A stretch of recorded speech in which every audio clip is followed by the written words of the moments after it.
Muhaimin, Pak dari PKB, kemudian ada dari Nasdem.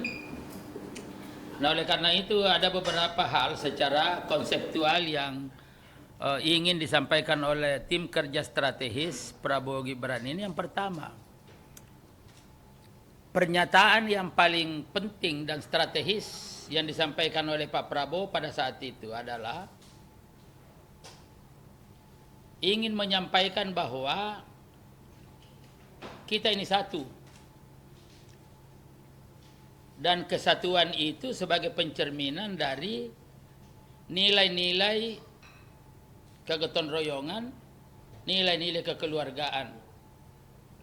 Karena kalau kita ingin mengacu kepada nilai-nilai dasar itu, dan ini sering disampaikan oleh Pak Bung Karno pada tanggal 1 Juni. Indonesia dibangun atas asas kekeluargaan, gotong royong, yang orientasinya untuk kemaslahatan bersama. Nah, di dalam konsep itu ada semangat kebersamaan, ada semangat kekitaan, dan ada semangat persaudaraan. Nah, secara politik, Pak Prabowo ingin mengingatkan kepada kita semua bahwa pemilu sudah selesai. Upaya-upaya yang menjadi hak teman-teman dari paslon 1, paslon 3 sudah dilaksanakan. Dan upaya terakhir adalah melalui proses hukum, yaitu Mahkamah Konstitusi. Mahkamah Konstitusi sudah mengambil keputusan menolak permohonan.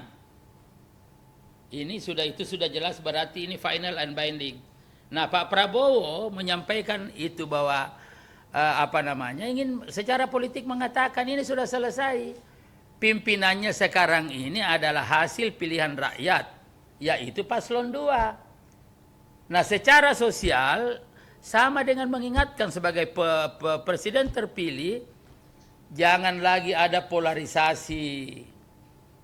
Jangan lagi bahwa ini adalah pimpinan ini, adalah pendukung ini, adalah pimpinan ini. Pak Prabowo mengatakan presiden terpilih adalah saya. Wakil presiden terpilih adalah Mas Gibran. Karena itu, maka kata Pak Prabowo, saya adalah pemimpin bangsa Indonesia. Tidak ada lagi pendukung 1, pendukung 2, pendukung 3, tapi ini adalah rakyat Indonesia. Karena saya adalah presiden terpilih, maka saya adalah pimpinannya. Jadi untuk menghilangkan polarisasi secara politik. Itu. Nah, kemudian apa lagi pidato yang paling penting di situ?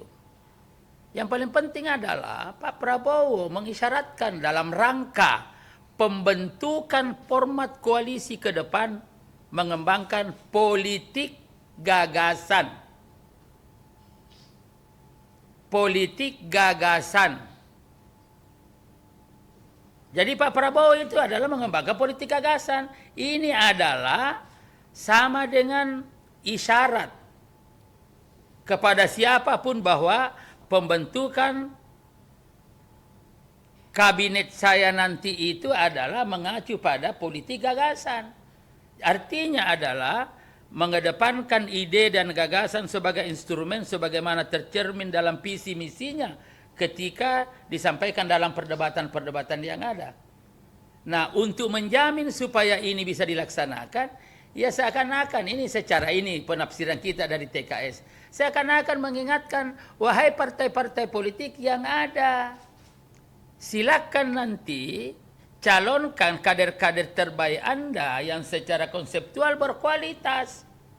Karena hanya orang-orang yang berkualitaslah yang mampu mengimplementasikan politik gagasan itu. Gitu loh. Ini kan begitu. Jadi jangan asal dari partai A sudah, tidak.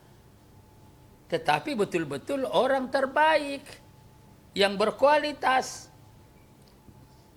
yang mampu mengimplementasikan, menerjemahkan visi misi presiden wakil presiden terpilih, gitu loh. Nah, dengan cara seperti itu maka kabinet yang dibentuk itu adalah pasti produktif. Dan produktivitas kabinet itu akan memberikan kemanfaatan kepada rakyat. Nah, ini kita. Nah, oleh karena itu maka pesan-pesan Pak Prabowo selaku presiden terpilih betul-betul sangat idealis dan sangat konseptual. Tapi orang hanya memahami bahwa Ini adalah rangkul-merangkul, bukan sekadar itu. Komunikasi politik dalam masyarakat yang majemuk adalah sebuah keniscayaan. Itu mutlak. Apalagi Pak Prabowo, kita ini satu keluarga. Ini adalah rumah besar, kita harus satu. Gitu. Itu jadi karena itu datanglah. Nah lalu nanti dibawa, ya di dalam ajakan itu ada beberapa partai ketemu.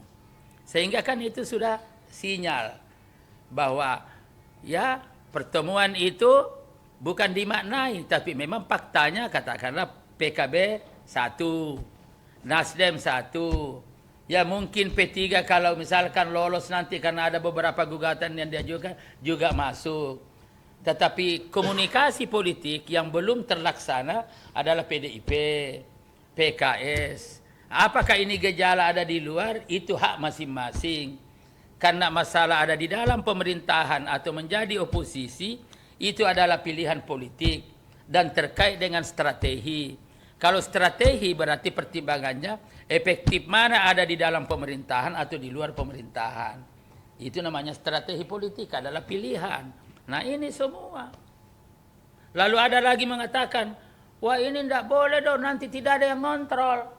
Makanya Pak Prabowo juga karena pernah saya jadi ketua koalisinya, beliau itu sangat berkeinginan bagaimana meskipun ini adalah koalisi besar gemuk, tetapi untuk mengatasi supaya tetap ada produktivitas, maka bagaimana membangun demokratisasi internal partai. Itu dan proses pengambilan keputusan. Jadi tetap melalui perdebatan-perdebatan konseptual, ya gagasan-gagasan, tetapi begitu diambil keputusan, maka mau tidak mau harus tunduk kepada keputusan itu. Tetapi proses pengambilan keputusan itu melalui proses perdebatan konseptual yang diikuti oleh mereka semuanya. Nah ini yang harus kita bangun, jadi demokratisasi internal. Bukan berarti, kenapa? Karena begini, bicara tentang demokrasi, sistem hari ini memaksa presiden wapres terpilih untuk kuat di parlemen. Dalam rangka untuk apa? Untuk memenuhi kepentingan demokrasi prosedural.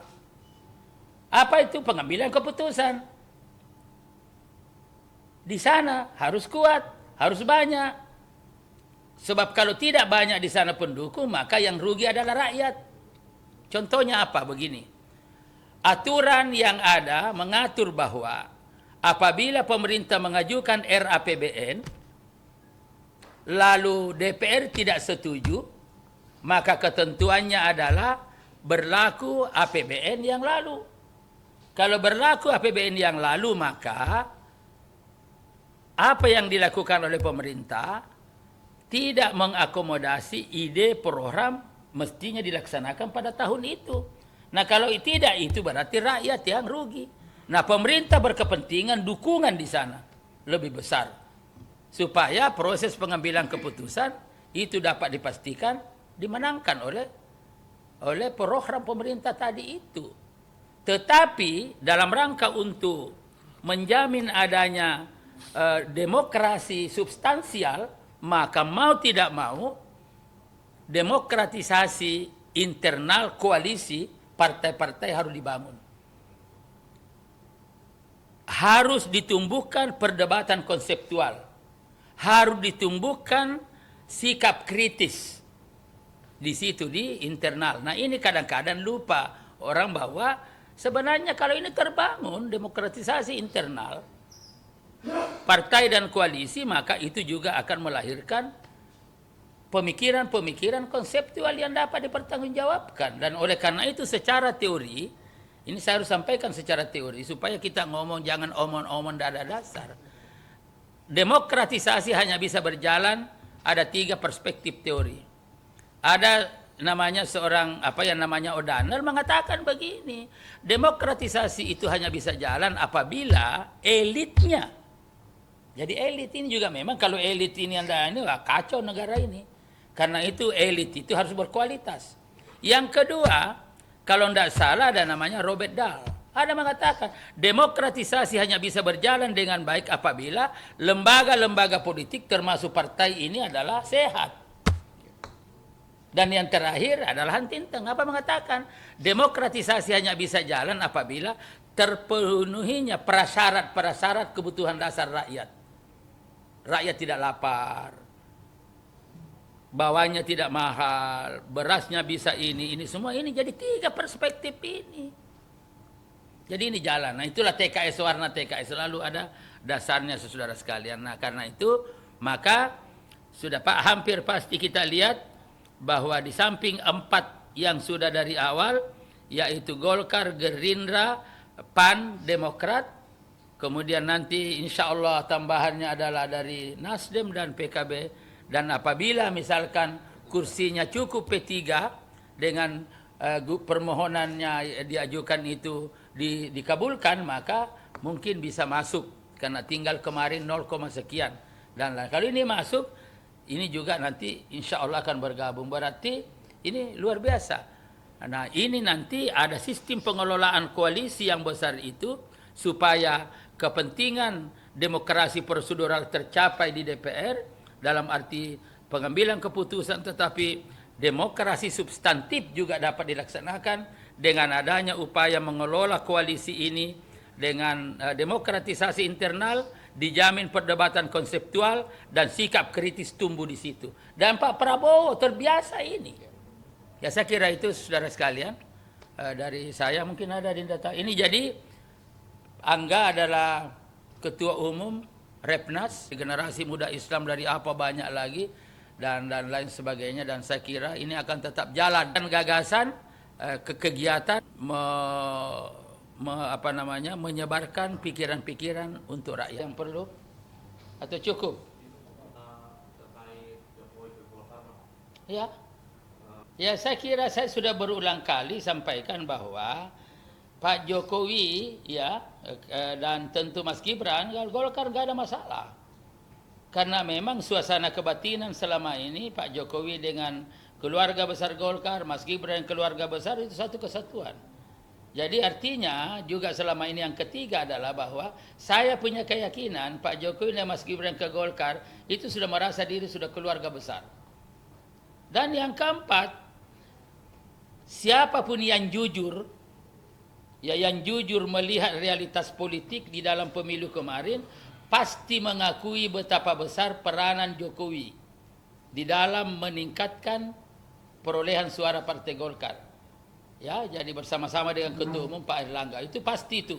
Dan tentu juga yang kelima, pencalonan Mas Gibran kemarin ini itu kan diprakarsai oleh Golkar, dan satu-satunya mungkin partai yang memberikan dan diputuskan di dalam rapatnya adalah Golkar, dan menyerahkan waktu itu surat, ya surat pencalonan secara resmi dan diadakan upacara. Jadi saya kira ya itu jadi Pak Jokowi sebenarnya secara suasana kebatinan itu sudah merupakan keluarga besar Partai Golkar, ya tinggal formalitasnya.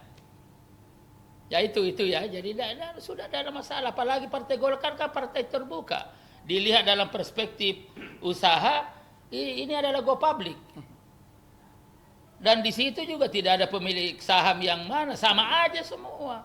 Karena itu salah satu ciri karakter Golkar adalah kesetaraan, keterbukaan, kesetaraan. Siapapun, oke, tidak ada masalah. Tapi aku melihatnya apakah Pak Jokowi ada tempat khusus atau akan menjadi ketua umum? Ya, itu proses lebih lanjut. Ya, proses lebih lanjut. Dan Pak Airlangga kan sudah mengatakan, kalau Pak Jokowi sudah resmi masuk ke Golkar, maka ada beberapa posisi terhormat. Ya, posisi terhormat misalkan ketua umum, posisi terhormat adalah ketua Dewan Pembina, dan di samping itu masih ada lagi ketua Dewan Penasehat, ada lagi ketua Dewan Kehormatan, dan lain-lain sebagainya. Tetapi yang lebih operasional itu adalah ketua umum dan ketua Dewan Pembina. Ya, ini nanti gitu loh. Jadi tinggalkan nanti atur-aturan, dan saya punya pikiran bahwa ujung-ujungnya nanti kan ada power sharing semua ini. Pak Airlangga bagaimana, ya misalkan Pak Bahlil bagaimana, Pak Bambang bagaimana, lain-lain bagaimana, lalu Pak Jokowi nanti ada di mana, Pak ARB bagaimana, Pak Akbar Tanjung bagaimana, Pak Luhut bagaimana. Ini kan semua bisa dibicarakan sebagai keluarga besar. Yang penting satu, komitmen bersama, kehadiran kita bersama di situ adalah dalam rangka untuk membesarkan Golkar. Sehingga ke depan betul-betul Golkar semakin mantap posisinya sebagai partai utama di Republik ini dan menjadi penentu arah pembangunan nasional ke depan menuju 2045. Itu.